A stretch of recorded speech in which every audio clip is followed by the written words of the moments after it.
नेपाल भित्तपत्र बोर्डको अध्यक्ष नियुक्तिका लागि राष्ट्रिय योजना आयोगका उपाध्यक्ष डाक्टर गुणाकर भट्टको संयोजक गद्दुमा सिफारिस समिति गठन गर्ने मन्त्री परिषदको निर्णय। मंगलबार सिंहदरबारमा बसेको मन्त्री परिषदको बैठकले प्रतिनिधि सभा सदस्य निर्वाचन ऐन 2074 संशोधन गर्न बनेको विधेयक संघीय संसदमा पेश गर्न स्वीकृति दिने निर्णय गरेको सञ्चार तथा सूचना एवं प्रविधि मन्त्री विक्रम तिमिल सिन्हाद्वारा जानकारी। मतदाता नामावली ऐन 2073 लाई संशोधन गर्न बनेको विधेयक संघीय संसदमा पेश गर्न स्वीकृति दिने। समस्याग्रस्त सहकारी व्यवस्थापन समितिको अध्यक्ष पदमा डिलीराज आचार्य प्युठान र सदस्य पदमा नवराज सिमखडा धादिङ र रोशन बहादुर साके ललितपुरलाई नियुक्ति र मनोनयन गर्ने। प्रधानमन्त्री बालेन शाहद्वारा अर्थमन्त्री डाक्टर स्वर्णिम वाग्ले सहित राष्ट्रिय योजना आयोग नीति अनुसन्धान प्रतिष्ठानका पदाधिकारीहरूसँग छलफल। प्रधानमन्त्री तथा मन्त्री परिषदको कार्यालयमा मंगलबार भएको बैठकमा राष्ट्रिय प्राथमिकताका क्षेत्र पहिचान गर्न र ती प्राथमिकतालाई आगामी बजेट तथा कार्यक्रमसँग प्रभावकारी रूपमा जोड्न केन्द्रित रहेको प्रधानमन्त्रीको सचिवालयद्वारा जानकारी। देशको अर्थतन्त्रलाई गति दिन र जनअपेक्षा अनुसारका काम अघि बढाउन सबै निकायका बीचमा समन्वय हुनुपर्नेमा प्रधानमन्त्री शाहको जोड। गृहमन्त्री सुदन गुरुङ जोडिएका विषयहरूमा निष्पक्ष र स्वतन्त्र अनुसन्धान प्रक्रिया अघि बढाउन नेकपा एमालेको माग। एमालेका प्रेस संयोजक मिन बहादुर साईबाट विज्ञप्ति जारी गर्दै गृहमन्त्री स्वयंले ढिलासुस्ती वा ढाकछोप नगरी अनुसन्धान प्रक्रियालाई सहज निष्पक्ष र रहित बनाउन तत्काल मार्ग प्रशस्त गर्न आग्रह। गृहमन्त्रीको संलग्नता देखिएका सबै विषयहरूको छानबिन गर्न उच्च स्तरीय संयन्त्र गठन गरी तत्काल अनुसन्धान प्रक्रिया सुरु गर्न पनि सरकारको ध्यानाकर्षण। प्रतिनिधि सभा कार्य सञ्चालन नियमावलीको मस्यौदा सभामुख डोलप्रसाद अरियाललाई बुझाइयो। मंगलबार 30 परिच्छेद 263 दफा 7 अनुसूची रहेको मस्यौदा सो समितिका सभापति राष्ट्रिय स्वतन्त्र पार्टीका सांसद गणेश पराजुलीबाट सभामुख अरियाललाई बुझाइयो। मस्यौदामा बैठक कक्षमा फोटो भिडियो खिच्न नपाइने व्यवस्था समेत राखियो। संविधान पुराना नजिर र कानूनमा भएका व्यवस्थालाई आत्मसात गरेर नियमावली अनुसार सभा सञ्चालन गर्ने सभामुख अरियालको प्रतिबद्धता।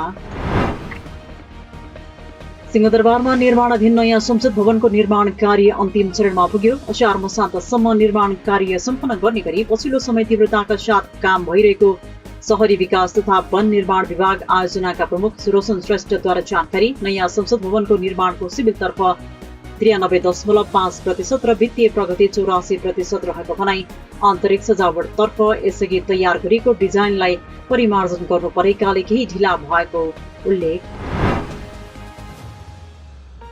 केराको बजारीकरणका क्रममा बिचौलियाको हस्तक्षेप अन्त्य गर्न सरकारको नेपाल केरा उत्पादक महासंघबाट ध्यानाकर्षण गराइयो। किसानले बारीबाट स्थानीय जात मालभोग 70 देखि 75 प्रति दर्जन र हाइब्रिड जातको 50 देखि 60 प्रति दर्जनमा बिक्री गरिरहे पनि बिचौलियाकै कारण आम उपभोक्ताले 350 देखि 400 रुपियाँसम्म किन्नुपर्ने अवस्था आएको भनाई। केराको आयातमा नियन्त्रण गर्ने सरकारको कदम सराहनीय र प्रशंसनीय रहेकाले केराको न्यूनतम समर्थन मूल्य निर्धारण गर्न समेत माग। एमनेस्टी इन्टरनेशनल नेपालले नेपालको मानवाधिकार अवस्था अझै पनि चुनौतीपूर्ण रहेको औल्यायो। मंगलबार राजधानीमा सार्वजनिक गरिएको प्रतिवेदनमा नेपालमा अभिव्यक्ति स्वतन्त्रतामाथि प्रहार र शान्तिपूर्ण भेला हुन पाउने नागरिक अधिकार संकुचित हुँदै गएको उल्लेख। विशेष गरी नेपालको संक्रमणकालीन न्यायको प्रक्रियामा भएको ढिलाइले दण्ड पीडितहरूले पाउनुपर्ने सत्य न्याय र परिपूरणको अधिकार अझै पनि असम्बोधित रहेको, जातीय विभेद कायमै रहँदा दण्डहीनतालाई प्रश्रय दिएको निष्कर्ष।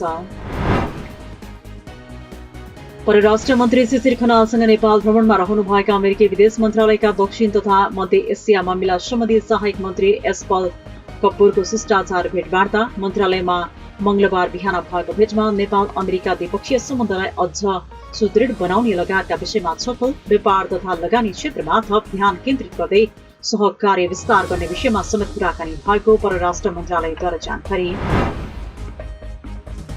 गृहमन्त्री सुदन गुरुङले 24 घण्टाभित्र राजीनामा नदिए सड़क संघर्षमा उत्रने राष्ट्रिय जेनजी नागरिक अभियानको चेतावनी। गृहमन्त्रीमाथि गम्भीर प्रश्न उठेकाले तत्काल राजीनामा दिएर मार्ग प्रशस्त गर्नुपर्ने माग। जेनजीको संघर्षलाई हाइज्याक गरेर 2/3 ल्याएर जेनजीलाई नै अपमान गरिरहेको जिकिर। सस्तो लोकप्रियताबाट उदाएको रासपा सरकार सिङ्गो देशका निम्ति घातक बन्न थालेको टिप्पणी। सिराहा कारागारको आन्तरिक प्रशासन आफ्नो नियन्त्रणमा लिन खोजेको आरोपमा 23 जना कैदीलाई प्रहरीले नियन्त्रणमा लियो। केही दिन अघि केही कैदीले चौकीदार प्रेम चौधरीलाई जबरजस्ती बाहिर निकाल्दै कारागारको आन्तरिक व्यवस्थापन कब्जा गर्ने प्रयास गरेको आरोपमा नियन्त्रणमा लिएको जानकारी। सो घटनापछि थप झडप र असुरक्षाको अवस्था सृजना हुन सक्ने अनुमान गर्दै 23 जना कैदीहरूलाई नियन्त्रणमा लिई हाल प्रहरी हिरासतमा राखिएको भनाई।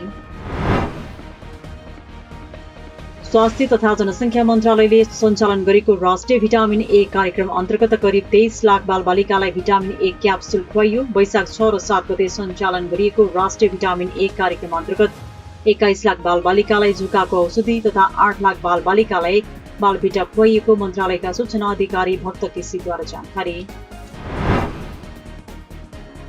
उदयपुरको चौदण्डी गढीको बेलटार बजारको पुष्पलाल चोकमा भएको आगलागीमा एकै घरका नाति र हजुरबुवाको जलेर मृत्यु भएको पुष्टि। मंगलबार बिहान 2 बजे भएको आगलागीमा एकै परिवारका हजुरबुवा करिब 70 वर्षीय लक्ष्मीनारायण खड्का र उनका नाति 30 वर्षीय पवन खड्काको जलेर मृत्यु भएको जिल्ला प्रहरी कार्यालय उदयपुरद्वारा जानकारी। दुवैजना घरभित्र रहेका बेला बाहिर निस्कन नपाई ज्यान गुमाएको प्रारम्भिक अनुसन्धानबाट खुल्यो। विद्युत सर्ट भएर भएको आगलागीबाट 2 घर जलेर नष्ट। लुम्बिनी प्रदेशसभाबाट दलितको अधिकार सम्बन्धमा व्यवस्था गर्न बनेको प्रतिवेदन सहितको विधेयक सर्वसम्मत रूपमा पारित। 7औं अधिवेशनको 14औं बैठकमा सभामुख तुलाराम घरती मगरद्वारा दलितको अधिकार सम्बन्ध बनेको प्रतिवेदन सहितको विधेयक सर्वसम्मत रूपमा पारित भएको घोषणा। सो विधेयक पारित भएसँगै दलितका हक अधिकार सुनिश्चितता हुनेमा विश्वास।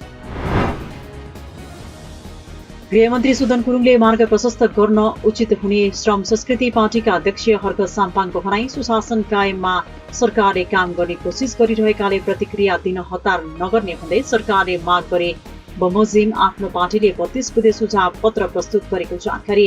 श्रम संस्कृतिले अत्यावश्यक आधारभूत आवश्यकताका मूल्य मान्यता बनाइराख्ने, जनजीवनलाई सामान्य बनाइराख्न आवश्यक भूमिका खेली नेतृत्व लिने, असंलग्न परराष्ट्र नीति सुदृढ गर्दै देशलाई विदेशी हस्तक्षेप मुक्त गर्नुपर्ने लगायतका सुझाव दिएको भनाइन्। आउँदो बिहिबारसम्म तराई र पहाड़का विभिन्न जिल्लाहरूमा तातो दिन तथा तातो लहर हिट वेभको सम्भावना रहेकाले आवश्यक सतर्कता अपनाउन मौसम पूर्वानुमान महाशाखाको आग्रह। कञ्चनपुर, कैलाली, डोटी, बर्दिया, बाँके, दाङ, कपिलवस्तु, रूपन्देही र पश्चिम नवलपरासीमा मध्यम तातो लहरको सम्भावना रहेको भनाई। गर्मीबाट बस्न, घरभित्र वा शीतल स्थानमा बस्न र अत्यावश्यक काम बाहेक घर बाहिर ननिस्किन पनि सुझाव।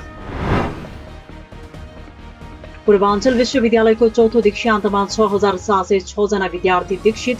विश्वविद्यालयका सहकुलपति शिक्षा विज्ञान तथा प्रविधि युवा तथा खेलकुद मन्त्री सस्मित पौडेलबाट विश्वविद्यालयको केन्द्रीय कार्यालय गोठगाउँ मोरङमा विद्यार्थीहरूलाई दीक्षित गरियो। विभिन्न संकाय अन्तर्गतका स्नातक तहबाट 5288, स्नाकोत्तरबाट 1413 तथा एमफिलबाट 5 जना विद्यार्थी दीक्षित भएको विश्वविद्यालयद्वारा जानकारी। कञ्चनपुरको शुक्ला फाटा राष्ट्रिय निकुञ्जमा मंगलबारदेखि बालसिंह गणना सुरु। निकुञ्ज कार्यालय, नेपाली सेना तथा राष्ट्रिय प्रकृति संरक्षण कोष लगायतका साझेदार संस्थाको संयुक्त सहभागितामा गणना सुरु गरिएको र यसका लागि 35 जना परिचालन गरियो। हेड काउन्ट विधिबाट बालसिंह गणना सुरु गरिएको र आजदेखि सुरु भएको गणना वैशाख 12 गतेसम्म जारी रहने निकुञ्जका सूचना अधिकारी पुरुषोत्तम वाग्लेद्वारा जानकारी।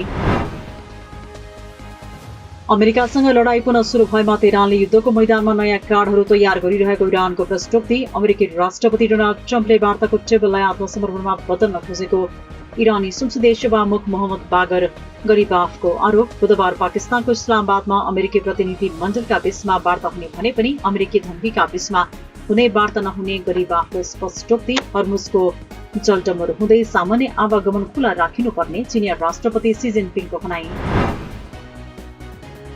भारतमा हुने साफ महिला च्याम्पियनशिप 2026 का लागि प्रारम्भिक नेपाली राष्ट्रिय महिला फुटबल टोलीको घोषणा गरियो। नेपाली राष्ट्रिय महिला फुटबल टोलीका मुख्य प्रशिक्षक नवीन न्यौपानेद्वारा 35 खेलाडीलाई प्रशिक्षणमा बोलाइयो। टोलीको बन्द प्रशिक्षण वैशाख 14 गतेदेखि सातोबाटो स्थित एन्पा कम्प्लेक्समा सुरु हुने।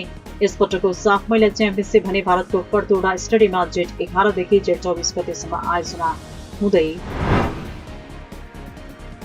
टर्कीको अन्टालियामा आयोजना हुने 22औं विश्व क्याम्पो च्याम्पियनशिपमा सहभागी हुन नेपाली क्याम्पो टोली प्रस्थान। वैशाख 13 गतेसम्म सञ्चालन हुने सो प्रतियोगितामा नेपालबाट 16 सदस्यीय टोली सहभागी हुने। महिलातर्फ अञ्जना साई 50 केजी, प्रेसा राज्य लक्ष्मी शाह 22 केजी, इरा गौतम 25 केजी र मोनालिसा धामीले 60 केजी सेमी केम्पोमा प्रतिस्पर्धा गर्ने। पुरुषतर्फ सुरेश पराजुली 65 केजी, सुलभ श्रेष्ठ 30 केजी र क्रेडिक्स विक्रम कुवरले 25 केजी गर्दै अन्य विधामा पनि महिला र पुरुष खेलाडीहरूको सहभागिता रहने।